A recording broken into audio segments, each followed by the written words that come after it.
তোর মিয়া তোমার আলা ঠোয়ানির কাম। দেশে গিয়ে কি করবা? আমার লগে আমার বাইতে লও। তুমি তো বিদেশ গিয়ে 2 দিনও থাকতে পারবে না।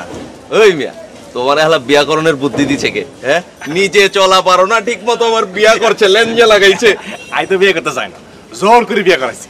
আচ্ছা আচ্ছা, তোমার বউ কি তোমার বিদেশ যাইতে দিব?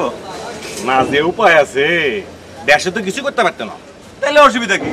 তুমি বিদেশ যায় যদি 3 বছর থাকতে পারো, তাহলে পরে জন্ম তোমার এত করে কইতাছে, যাও আজকে ওর বাসায় যাও, ওর বাড়ি গিয়ে থাকো। লও আমার লগে আমার বাইতে লও। লও বাউরে, বউ যদি একবার রাগ করে চলে যায়, আই গেছি। দূর মিয়া কিচ্ছুই না, পুরান ঢাকার বিরিয়ানি খাও, মানে আজির বিরিয়ানি বহুতই টেস্ট।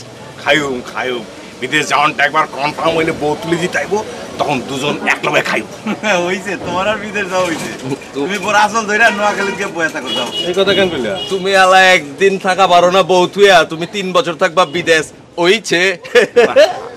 হাঁটতেইব ভাই, হাঁটতেইব। এই হারুন স্যারের গাড়ি মনে? অরুণ স্যার একা নেই।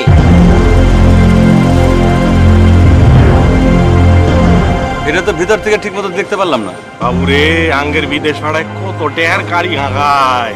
ওই উয়ের আজকে না ধরা পারলে তো ঝামেলা হয়ে যাবো গারে ভাই। হাই ফাঁসে যাবো। আরে তোর কিচ্ছু না, উয়েরা ধরতে হইব। ওই মামা, ওই কাপ লিয়া যাও, এই যে কাপ ছুঁয়ে গেলাম।